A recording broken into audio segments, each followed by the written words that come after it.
नमस्कार, मैं हूं अभय शुक्ला और आप देख रहे हैं खबरों की दुनिया। आज की हमारी खास पेशकश में आपका स्वागत है। आज बात होगी जनता की, जनता के हक की, हितैषी सरकार की, विपक्ष की चिंता की। सरकारें आएंगी जाएंगी, पार्टियां बनेंगी बिगड़ेंगी, मगर ये देश रहना चाहिए, क्योंकि देश में जनता है जो सिर्फ विकास चाहती है, रोजगार चाहती है। जी हां, उत्तर प्रदेश। अगर केंद्र में सरकार बनाना वर्ल्ड कप जीतने जैसा है तो उत्तर प्रदेश का चुनाव जीतना भारत और पाक सीरीज जीतने जैसा ही होता है। आज से हम आपके लिए लेकर आए हैं एक खास पेशकश, यलगार हो, जिसमें बात होगी जनता के हक की। ख्याल होता नेताओं को तो जनता बेहाल ना होती, पैसा इनकी भूख ना होती तो जनता इतनी कंगाल ना होती। ये हम नहीं, इन आंकड़ों को देख आप भी यही कहेंगे, क्योंकि संसद में जो सरकार ने आंकड़े प्रस्तुत किए हैं उसने सबको चौंका दिया है। लगातार बढ़ रही बेरोजगारी देश की चिंता बढ़ा रही है। आलम यह है कि नौकरी ना मिलने की वजह से परेशान होकर भारतीय आत्महत्या कर रहे हैं। नौकरी ना मिलने की वजह से लोगों पर कर्ज का बोझ भी बढ़ रहा है, जो उनके लिए मुश्किलें पैदा कर रहा है। समस्या इतनी गंभीर हो गई है कि बेरोजगारी और कर्ज ने 25,000 से ज्यादा भारतीयों को आत्महत्या करने पर मजबूर कर दिया।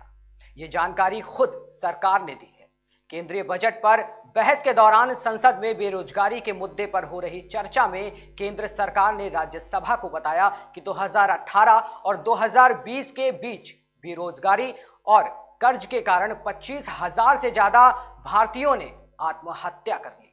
सरकार ने ऊपरी सदन को बताया कि बेरोजगारी के कारण 9,140 लोग और दिवालियापन या कर्ज के कारण 16,051 लोगों ने मौत को गले लगा लिया। गृह राज्य मंत्री नित्यानंद राय ने राज्यसभा में एक सवाल के लिखित जवाब में यह जानकारी दी है। इस ट्वीट को आप देख सकते हैं, जिसका जिक्र राहुल गांधी ने भी किया है। आप खुद सोचिए, सूबे में चुनाव हैं और नेता सिर्फ और सिर्फ बयानबाजी में व्यस्त हैं। अगर जमीनी हकीकत में काम किया होता तो शायद आज रोजगार के लिए नौजवानों को भटकना ना पड़ता। इसके साथ ही बेरोजगारी कितनी बढ़ गई है कि सड़कों पर बेरोजगार रोजगार के लिए धक्के खा रहा है। कई सालों से आर्मी की भर्ती तक नहीं निकली है। ये बात कुछ समय पहले भी देखने को मिली थी, जब संजीव बालियान ने केंद्रीय रक्षा मंत्री को एक पत्र लिखा था। पत्र में राजनाथ सिंह से आर्मी भर्ती की मांग उठाई थी। वहीं इससे पहले गाजियाबाद में भी जब प्रियंका गांधी प्रचार कर रही थी, तब का एक वीडियो आपको दिखा रहे हैं। इस पर प्रियंका ने ट्वीट भी किया था और लिखा था कि उत्तर प्रदेश के मुख्यमंत्री की झूठी आंकड़ों वाली प्रेस कॉन्फ्रेंस देखी, अब देखिए जनता की प्रेस कॉन्फ्रेंस। ये नौजवान किसान का बेटा है और आर्मी की भर्ती व अन्य भर्तियों को लेकर दुखी है। किसान और नौजवान की परेशानी बयां कर रहा है। यही है उत्तर प्रदेश की असली आवाज।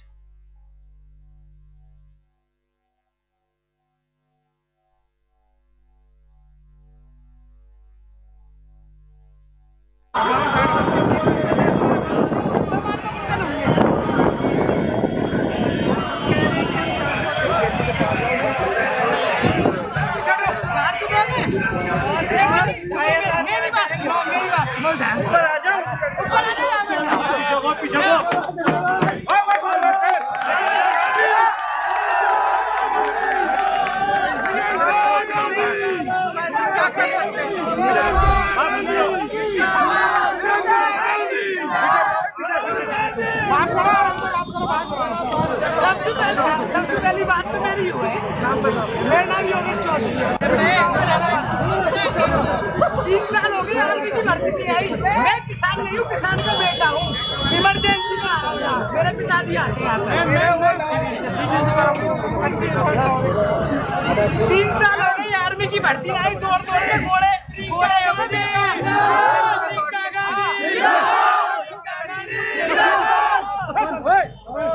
4 बज गए थे रात में सुबह के। मैंने देखा गाँव के सारे लड़के दौड़ कर रहे हैं, तो मैंने पूछा ये क्या कर रहे हैं। 3 साल हो गए आर्मी की भर्ती में आई, बालकों की उम्र निकट गई, परेशान है, आत्महत्या कर रहे हैं, फांसी लगा रहे हैं। सबसे बड़ी बात बता रहा हूँ मैं तुम्हें।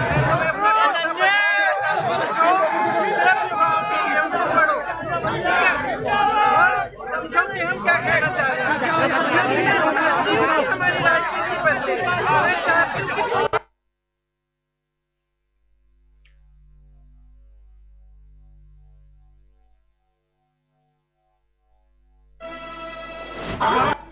उत्तर प्रदेश की राजनीति में जमीनी मुद्दों से ज्यादा नेताओं की बयानबाजियों का जिक्र है। उत्तर प्रदेश के मुख्यमंत्री योगी आदित्यनाथ ने जब से गर्मी उतारने वाला बयान दिया है, इस पर भी खूब हंगामा हुआ। इस बयान को लेकर कांग्रेस नेता प्रियंका गांधी ने भी योगी सरकार पर निशाना साधा था, जिसमें प्रियंका गांधी ने कहा कि जो गर्मी और चर्बी निकालने की बात कर रहे हैं वो भर्ती निकालने की बात क्यों नहीं करते। प्रियंका ने कहीं ना कहीं बात तो ये सही कही थी कि योगी सरकार में आखिर भर्ती क्यों नहीं की गई। इससे पहले भी शिक्षक भर्ती का मुद्दा भी जोरों पर दिखा है। आपको वो तस्वीरें दिखा रहे हैं जो अहंकारी सत्ता के ताबूत की आखिरी कील साबित होगी। इनकी बस इतनी ही मांग है कि इन्हें नौकरी दे दी जाए, लेकिन अपने अहंकार में डूबी सत्ता को ये तस्वीरें दिखाई नहीं देती। भगत सिंह ने भी कहा था कि बहरों को सुनने के लिए धमाके की जरूरत होती है, लेकिन अब सत्ता में बैठे हाकिम बहरे, अंधे और गूंगे हो चुके हैं। ये हम इसलिए कह रहे हैं क्योंकि आज बेरोजगारों की आवाज हो, ये किसी गरीब मजदूर की। उन्हें सुनने वाले हाकिमों को कुछ सुनाई नहीं देता, न दिखाई देता है और ना ही इस विषय पर बोलते हैं। मानो ऐसा लगता है जैसे उन्हें कोई लेना देना ही नहीं। लाखों वादे करने वाली मोदी योगी सरकार का मौसम सिर्फ कागजों में ही गुलाबी है, क्योंकि झूठ की बुनियाद पर टिकी योगी सरकार का फर्क साफ है। ना नौकरी दो, ना कुछ बोलो, बस शांत होकर नंगा नाच देखो।